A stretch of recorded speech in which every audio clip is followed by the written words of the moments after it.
کہ حضور صلی اللہ علیہ وسلم کا ذکر کرنا اور سننا یہ ایک سعادت کی بات ہے۔ ہمارے سامنے رسول اللہ صلی اللہ علیہ وسلم کی زندگی کے حالات، آپ صلی اللہ علیہ وسلم کی شان و شوکت، عظمت و مقام کے واقعات آئیں گے تو حضور صلی اللہ علیہ وسلم کی محبت دل میں پیدا ہوگی۔ جب اپنے نبی کی محبت دل میں پیدا ہوگی تو یقیناً آپ صلی اللہ علیہ وسلم کے طریقے، آپ صلی اللہ علیہ وسلم کی سنت پر عمل کرنا، اس کی توفیق ملے گی اور اس کے متعلق انسان سوچے گا۔ تو اس لیے یہ انتہائی ضروری ہے کہ رسول اللہ صلی اللہ علیہ وسلم کی سیرت طیبہ آج کے مسلمان کے سامنے ہو کہ میرے نبی نے اس دنیا میں کیسے زندگی گزاری، کیا واقعات تھے، کیسے حضور صلی اللہ علیہ وسلم کا طریقہ کار تھا۔ اللہ تعالیٰ نے واضح طور پہ قرآن کریم میں فرمایا لَقَدْ كَانَ لَكُمْ فِي رَسُولِ اللَّهِ أُسْوَةٌ حَسَنَةٌ کہ یہ حضور صلی اللہ علیہ وسلم تمہارے سامنے تمہارے نبی کی سیرت جو ہے، زندگی جو ہے، یہ بہترین نمونہ ہے، یہ بہترین نمونہ کی حیثیت رکھتی ہے۔ دنیا میں کوئی شخص کسی کے لیے نمونہ نہیں، صرف رسول اللہ صلی اللہ علیہ وسلم کی ذات گرامی نمونہ ہے، اور پھر وہ شخصیات جنہوں نے حضور اقدس صلی اللہ علیہ وسلم کے طریقے اور سنت کے مطابق زندگی گزاری، ان کو ہم دیکھ سکتے ہیں۔ اور صحابہ کرام کی شخصیات، صحابہ کرام نے رسول اللہ صلی اللہ علیہ وسلم کے ساتھ کیسے محبت کی، ان کا حضور کے ساتھ کیسا تعلق تھا، اور ہم یہ دعا کر سکیں کہ جیسے حضور صلی اللہ علیہ وسلم کے ساتھ صحابہ کرام کا تعلق تھا، صحابہ کرام کا نبی کے ساتھ تعلق تھا، اللہ تعالی ہماری زندگی کے اندر بھی اس کی کوئی نہ کوئی جھلک نصیب فرما دے تو بیڑا پار ہو سکتا ہے۔ اور جہاں تک میں نے عرض کیا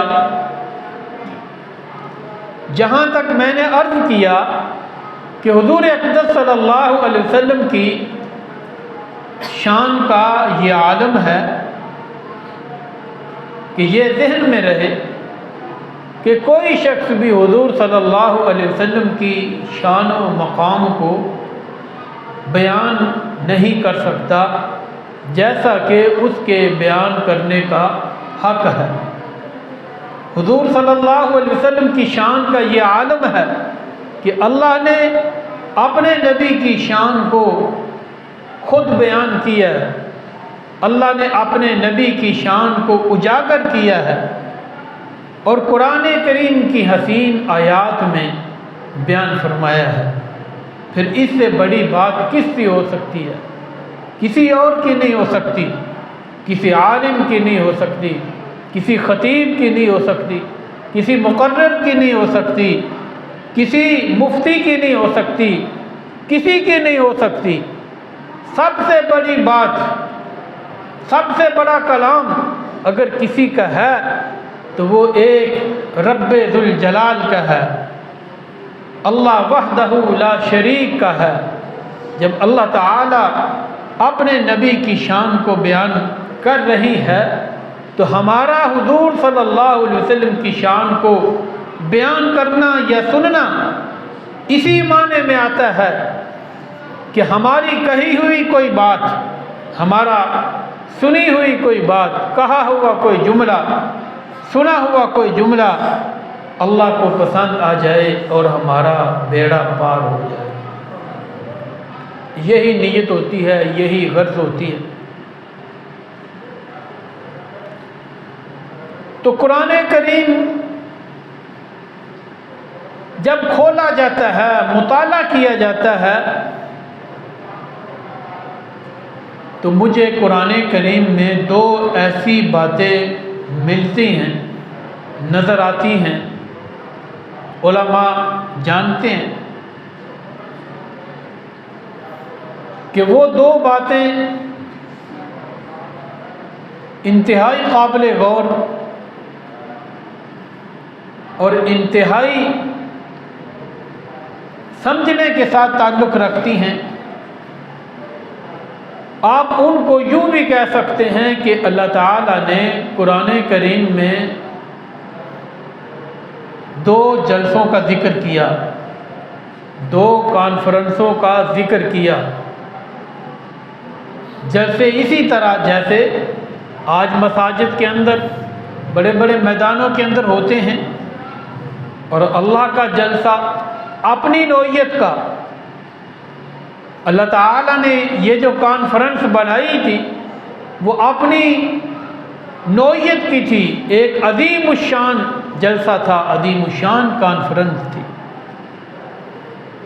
ایک جلسہ توحید کانفرنس، اور دوسرا جلسہ رسالت کانفرنس۔ ان دونوں کے متعلق میں نے آپ کے سامنے بیان کرنا ہے۔ جلسہ توحید کے متعلق اللہ تعالیٰ نے ساری انسانیت کو بلایا، اکٹھا کیا، روحوں کو جمع فرمایا۔ اللہ تعالیٰ نے سب کے سامنے ایک بات رکھی، الست بربکم، کیا میں تمہارا رب نہیں ہوں؟ تمہارا رب کون ہے؟ یہ اللہ تعالیٰ نے ساری انسانیت کے سامنے خطاب فرمایا، ایک بات کہی، فرمائی۔ اور اس بیٹھک میں، اس کانفرنس میں، اس جلسے میں ہر طرح کا انسان آیا، ہر طرح کے لوگوں نے شرکت کی، کسی قسم کی کوئی پابندی نہیں کہ اس میں صرف مسلمان آ سکتا ہے یا مسلمانوں میں وہ جو نیک ہو وہ آ سکتا ہے، نہیں، بلا تفریق، بلا تقسیم کیے ہوئے اس جلسے میں، اس کانفرنس میں اللہ تعالیٰ نے سب کو بلایا، مسلم بھی تھے، غیر مسلم بھی تھے، مسلم بھی تھے اور غیر مسلم بھی تھے، غیر مسلم جتنے بھی ہیں، مسلمان جتنے بھی ہیں، غیر مسلم میں سکھ، ہندو اور اس کے علاوہ مجوسی، آج کے یہود و نصارہ، اس کے علاوہ جتنا بھی کفر ہے، اللہ نے سب کو اپنے سامنے بٹھایا۔ تو سارے کے ساری انسانیت نے حضرت آدم علیہ السلام سے لے کر قیامت تک آنے والا آخری شخص، اس نے یہ جواب دیا، بلا شہدنا، کہ ہم اس بات کی گواہی دیتے ہیں کہ یا اللہ تو ہی ہمارا رب ہے، اس بات کی گواہی دیتے ہیں کہ تو ہی ہمارا رب ہے۔ اللہ تعالیٰ نے اس کانفرنس کو، اس جلسے کو سمیٹ دیا۔ اب دوسرا جلسہ جس کا قرآن ذکر کرتا ہے، دوسری کانفرنس، وہ بھی قرآن میں موجود ہے، اور یہ انوکھی، نرالی، عظیم الشان، عظمت و شان والی، مقام و مرتبے والی کانفرنس تھی، عظیم الشان جلسہ تھا۔ اس سے بہترین جلسہ، اس سے بہترین رسالت کانفرنس کوئی دوسری نظر نہیں آتی۔ اور اس کانفرنس کو اللہ رب العزت نے منعقد کرایا۔ اللہ تعالیٰ نے سارے کے سارے نبیوں کو بلایا، حضرت آدم علیہ السلام سے لے کر حضرت عیسیٰ علیہ السلام تک سارے کے سارے نبیوں کو اپنے سامنے بٹھایا، روحوں کو متوجہ فرمایا۔ ان سارے کے سارے نبیوں کی روحوں سے اللہ تعالی نے ایک بات کا وعدہ لیا، ایک عہد لیا، جس کی قرآن شہادت دیتا ہے۔ فرمایا وَإِذْ أَخَذَ اللَّهُ مِيثَاقَ النَّبِيِّينَ لَمَا آتَيْتُكُم مِّن كِتَابٍ وَحِكْمَةٍ ثُمَّ جَاءَكُمْ رَسُولٌ مُصَدِّقٌ لِّمَا مَعَكُمْ لَتُؤْمِنُنَّ بِهِ وَلَتَنصُرُنَّهُ قَالَ أَأَقْرَرْتُمْ وَأَخَذْتُمْ عَلَىٰ ذَٰلِكُمْ إِصْرِي قَالُوا أَقْرَرْنَا قَالَ فَاشْهَدُوا وَأَنَا مَعَكُم مِّنَ الشَّاهِدِينَ۔ اللہ تعالیٰ نے سارے کے سارے نبیوں سے یہ فرمایا کہ اے میرے نبیوں، میں تمہیں نبوت عطا کروں گا، رسالت عطا کروں گا، تمہیں معجزات و اخلاق میں دوں گا، تمہیں عظمت دوں گا، مقام دوں گا، مرتبہ دوں گا، لوگ تمہارا کلمہ پڑھیں گے اور میں پڑھواؤں گا۔ سارے کے سارے نبیوں کے سامنے اللہ تعالی نے فرمایا میری بات غور سے سنو، جب میں تمہیں یہ مقامات دے دوں، عظمت و شان دے دوں، اور پھر میرا وہ نبی آ جائے، ثم جاءکم، پھر بعد میں وہ رسول آ جائے۔ کون سا رسول؟ جس کو اللہ تعالیٰ نے آخری نبی اور رسول بنا کر کائنات میں بھیجنا تھا، جو سارے کے سارے نبیوں کا سردار بن کر آنا تھا، جس کے سر اقدس پہ اللہ نے ختم نبوت کا تاج سجانا تھا۔ اگر وہ آ جائے تمہاری کسی ایک کی زندگی میں تو تم نے اپنا کلمہ چھوڑ دینا ہوگا، اپنا کام چھوڑ دینا ہوگا، اپنی نبوت اور رسالت کو چھوڑ دینا ہوگا، اپنی شریعت کو چھوڑ دینا ہوگا، اپنا سب کچھ چھوڑ دینا ہوگا، اس نبی کا کلمہ پڑھنا ہوگا، اس نبی کے پیچھے چلنا ہوگا۔ ثم جاءکم رسول مصدق لما معکم لتؤمنن بہ ولتنصرن، ضرور بھی ضرور اس نبی پر ایمان لانا ہوگا اور اس کی مدد اور نصرت کرنی ہوگی۔ یہ سارے کے سارے نبیوں سے اللہ تعالیٰ نے وعدہ لیا۔ اب آپ تصورات کی دنیا میں جائیے کہ حضرت آدم علیہ السلام بھی موجود ہیں، نوح علیہ السلام بھی موجود ہیں، شیس علیہ السلام بھی موجود ہیں، ابراہیم علیہ السلام بھی موجود ہیں، اسی طرح موسیٰ علیہ السلام بھی موجود ہیں، عیسیٰ علیہ السلام بھی موجود ہیں۔ جتنے اللہ کے سچے نبی تھے وہ سارے کے سارے موجود ہیں، اور یہ شان مصطفیٰ بیان ہو رہی ہے، اور شان مصطفیٰ بیان کرنے والا خدا ہے۔ شان مصطفیٰ کون بیان کر رہا ہے؟ خدا خود بیان کر رہا ہے۔ اور پھر اس سے بڑی بھی کوئی کانفرنس ہو سکتی ہے، اس سے بڑا بھی کوئی جلسہ ہو سکتا ہے کہ جس جلسے میں خطاب خود خدا کرے اور سامعین صرف نبی ہوں، خطاب کرنے والا سب سے بلند، سب سے افضل،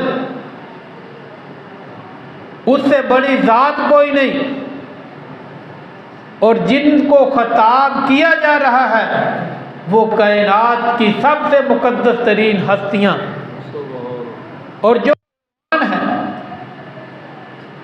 جو موضوع سخن بنایا جا رہا ہے، اس سے بہترین پھر موضوع کون سا ہوگا، اس سے بہترین پھر شان کس کی ہوگی؟ اللہ تعالیٰ نے حضرت محمد مصطفیٰ میرے اور آپ کے نبی کی شان کو قرآن کی حسین آیات میں خود بیان فرمایا ہے، اور جس کی یہ آیت کریمہ شہادت دے رہی ہے، اور اس کے علاوہ متعدد آیات قرآن کریم کی جس کے اندر اللہ تعالیٰ نے رسول اللہ صلی اللہ علیہ وسلم کی شان کو بیان فرمایا ہے۔ میں ان آیات کا ذکر نہیں کرنا چاہتا، بے شمار آیات ہیں۔ ایک بات تو یہ ہے کہ الحمد سے لے کر والناس تک سارا قرآن حضور کی شان ہے۔ الحمد سے لے کر والناس تک سارا قرآن حضور کی شان ہے۔ اور پھر اس قرآن میں وہ خاص آیات جس کو اللہ تعالیٰ نے رسول اللہ صلی اللہ علیہ وسلم کی شان کو بیان کرنے کے لیے چنا ہے اور ان کو منتخب فرمایا ہے، اور ان آیات کے اندر حضور صلی اللہ علیہ وسلم کی شان کو بیان فرمایا۔ تو یہ اپنی جگہ بہت بڑی دلیل، بہت بڑی شہادت ہے کہ اللہ تعالیٰ نے حضور صلی اللہ علیہ وسلم کی شان کو بیان فرمایا، اور یہ آیت کریمہ ختم نبوت کی بہت بڑی دلیل ہے۔ اللہ نے اس آیت کریمہ کو ختم نبوت کی دلیل بھی بنایا ہے، اور اس لیے امت محمدیہ کا آج مسلمانوں کا یہ عقیدہ ہے کہ حضور صلی اللہ علیہ وسلم آخری نبی۔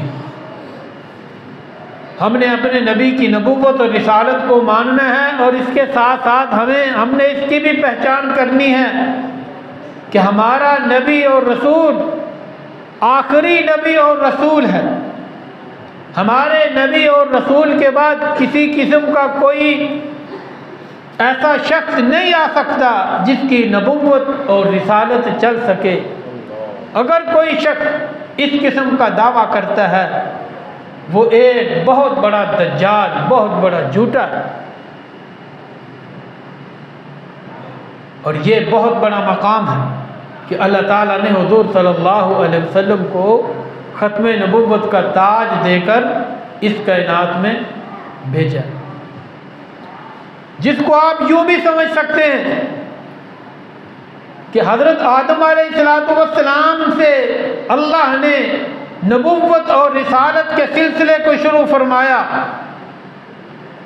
گویا کہ آسمان نبوت پر سب سے پہلا چمکنے والا چاند آدم علیہ السلام تھا، پھر دوسرا چاند چمکا جس کا نام شیث علیہ السلام تھا، پھر ایک اور چاند چمکا جس کا نام نوح علیہ السلام تھا۔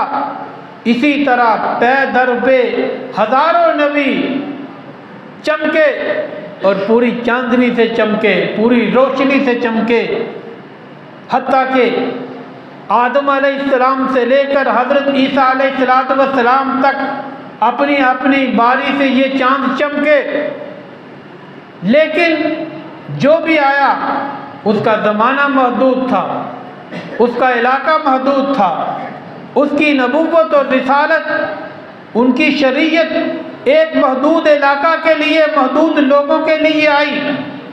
کوئی نبی بھی کائنات کا نبی بن کر نہیں آیا، کوئی نبی بھی ساری انسانیت کا نبی بن کر نہیں آیا، کوئی نبی بھی قیامت تک کے لیے نہیں آیا۔ پھر وہ آیا جس نے آنا تھا، پھر وہ آیا جس نے آنا تھا۔ کون آیا؟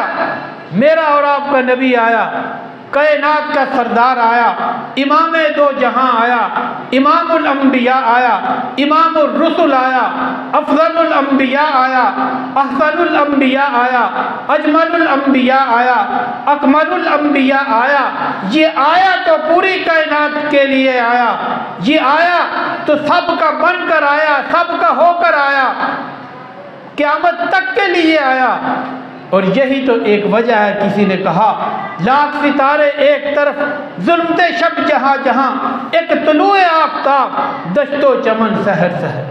سبحان اللہ۔ یہ حضور صلی اللہ علیہ وسلم کی شان ہے، یہ حضور اقدس صلی اللہ علیہ وسلم کا مقام و مرتبہ ہے کہ اللہ نے آپ کو ساری کائنات کا نبی بنا کے بھیجا، آپ کو مشرق کا نبی بنا کر بھیجا، مغرب کا نبی بنا کر بھیجا، شمال کا نبی بنا کر بھیجا، جنوب کا نبی بنا کر بھیجا، زمین کا نبی بنا کر بھیجا، آسمانوں کا نبی بنا کر بھیجا، پوری کی پوری کائنات کا نبی بنا کر بھیجا۔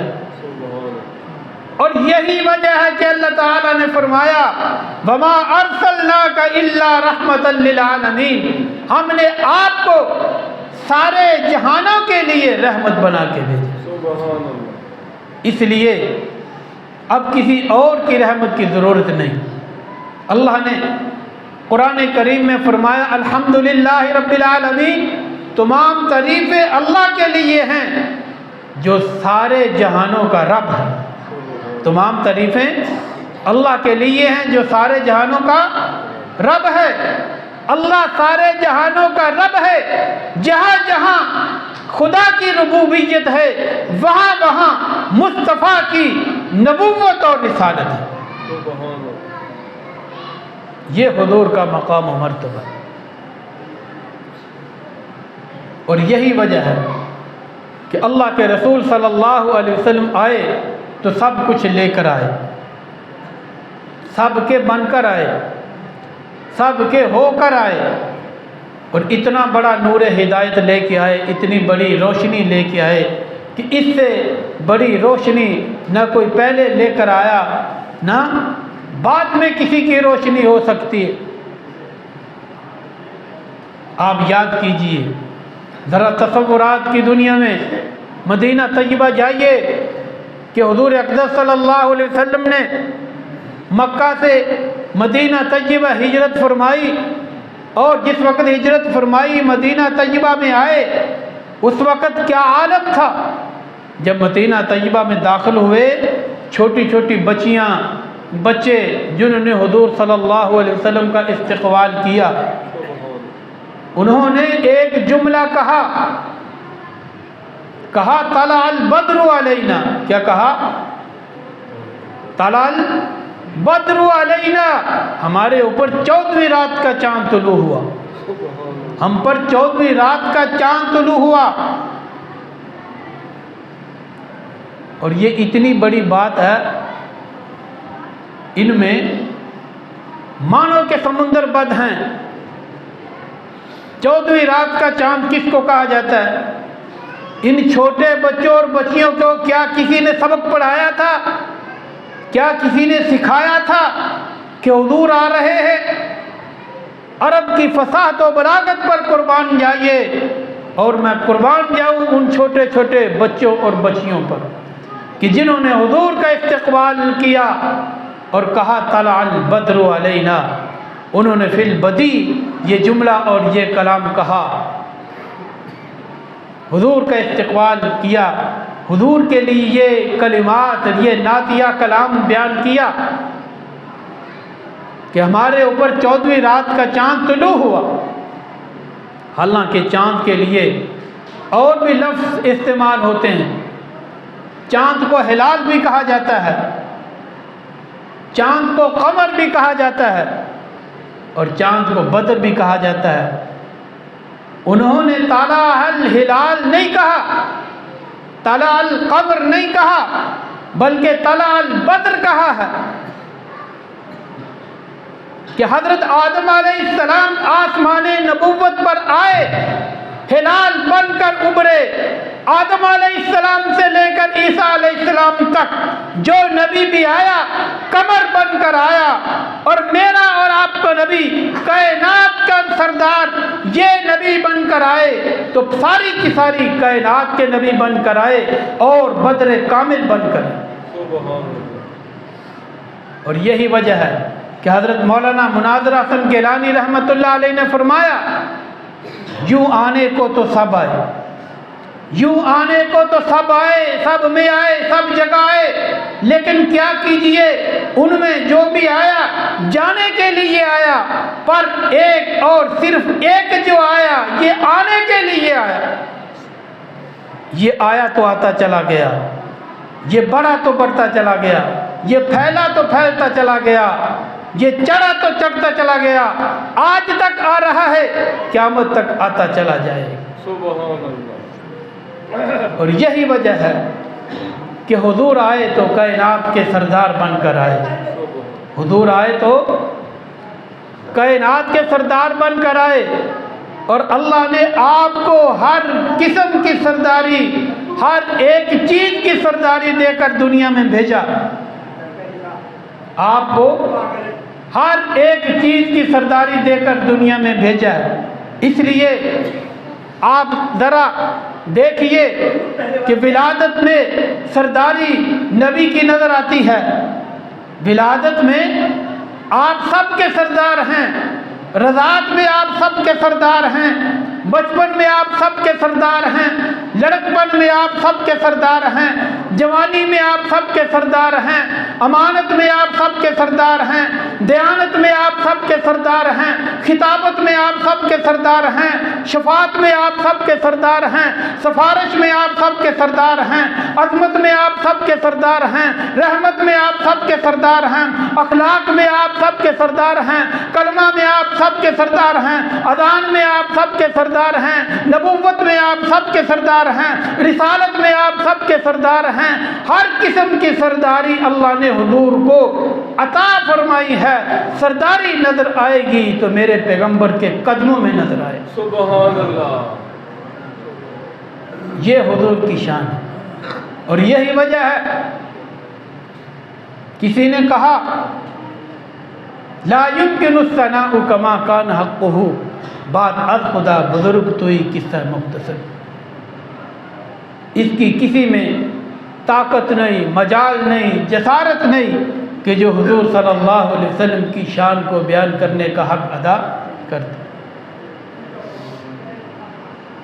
بڑے بڑے نظر آئے جنہوں نے حضور کی شان کو بیان کیا، لکھا اور چلے گئے، اور حضور صلی اللہ علیہ وسلم کی شان اسی طرح باقی ہے، باقی رہے گی۔ حضرت شیخ سعدی رحمت اللہ علیہ نے فرمایا بلغ العلا بکمالہ، بلغ العلا بکمالہ کشف الدجا بجمالہ حسنت جمیع خصالہ صلوا علیہ وآلہ۔ حضور کی کسی چیز کو نہیں چھوڑا، سب کچھ نقل کر کے، سب کچھ بیان کر کے ہمارے سامنے رکھ دیا۔ بلغ العلا بکمالہ، پیغمبر کا حسن و جمال، پیغمبر کا مقام و مرتبہ، پیغمبر کا اخلاق و کردار سب کچھ آ گیا۔ کشف الدجا بجمالہ، پیغمبر کا حسن و جمال آ گیا۔ حسنت جمیع خصالہ، پیغمبر کی 63 سالہ زندگی آ گئی۔ صلو علیہ وآلہ، اس وقت سے لے کے آج تک، آج سے قیامت تک پڑھا جانے والا درود آ گیا۔ سبحان اللہ۔ یہ حضور کا مقام و مرتبہ ہے۔ حضرت مولانا قاسم ننوتوی رحمت اللہ علیہ جنہوں نے حضور کو خراج عقیدت پیش کیا، کون؟ قاسم ننوتوی رحمت اللہ علیہ، دارالعلوم دیوبند کی بنیاد رکھنے والا، یہ فرزند یہ حضور کی شان کو بیان کرتا نظر آتا ہے، جنہوں نے فرمایا الہی کس سے بیان ہو سکے ثنا اس کی، الہی کس سے بیان ہو سکے ثنا اس کی، کہ جس میں ایسا تیری ذات خاص کا ہو پیار، جو تو اسے نہ بناتا تو سارے عالم کو نصیب ہوتی نہ دولت وجود کی زینہار۔ کہاں وہ رتبہ، کہاں عقل نارسا اپنی، کہاں وہ نور خدا، کہاں یہ دیدہ دار، چراغ عقل گل ہے اس کے نور کے آگے، زباں کا منہ نہیں جو مدح میں کرے گفتار۔ سبحان اللہ۔ جنہوں نے کہا جہاں کے سارے کمالات ایک تجھ میں ہیں، جہاں کے سارے کمالات ایک تجھ میں ہیں، تیرے کمال کسی میں نہیں مگر دو چار۔ سبحان اللہ۔ یہ حضور کی شان ہے۔ تو میں نے عرض کیا کہ حضور کی شان کو خود خدا قرآن میں بیان کرتا ہے، اور اللہ فرماتا ہے وَرَفَعْنَا لَكَ ذِكْرَكَ، کہ اے نبی ہم نے تیرے ذکر کو بلند کر دیا، اے نبی ہم نے تیرے ذکر کو بلند کر دیا ہے۔ وَرَفَعْنَا لَكَ ذِكْرَكَ، اے نبی تیری سیرت کو، تیرے کردار کو، تیرے حسن کو، تیرے جمال کو، تیری رحمت کو، سفارش کو، شفاعت کو، کلمے کو، نماز کو، حج کو، مقام و مرتبہ کو، ہر ایک چیز کو ہم نے بلند کر دیا ہے۔ کیوں بلند کیا ہے؟ حضور کی خوشی کے لیے، حضور کی راحت کے لیے، میرے اور آپ کے لیے نہیں۔ اللہ نے نبی کی خوشی اور نبی کی راحت کے لیے آپ کے مرتبے کو، آپ کے مقام کو، آپ کے ذکر کو بلند کیا ہے، اور پوری کائنات میں کوئی لمحہ ایسا نہیں گزرتا کہ اللہ کا نام بلند نہ کیا جا رہا ہو، اور اللہ کا نام جس جگہ پر بلند ہوتا ہے وہاں مصطفیٰ کا نام بھی بلند ہوتا ہے۔ سبحان اللہ۔ آپ اذان کو دیکھ لیجئے کہ مؤذن پوری کائنات میں جب اشہد ان لا الہ الا اللہ کہتا ہے تو اشہد ان محمد رسول اللہ کی گواہی دیتا ہے۔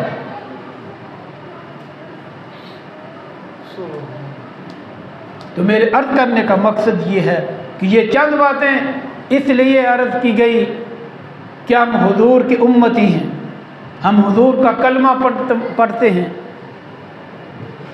اور اللہ تعالیٰ نے ہمارے نبی کے سیرت میں، ہمارے نبی کے طریقے میں اس دنیا کی کامیابی رکھی ہے اور آخرت کے اندر بھی کامیابی رکھی ہے۔ تو نبی کا اسوہ حسنہ، اس سے بہترین کسی کا اسوہ حسنہ نہیں۔ ہمیں چاہیے کہ ہمیں اپنے نبی کی سیرت کو اپنائیں، آپ کے طریقے کو اپنی زندگی کے اندر لانے کی کوشش کریں۔ اس کے لیے تمام حضرات کوشش کریں گے ماشاءاللہ۔ انشاءاللہ۔ وآخر دعوانا الحمد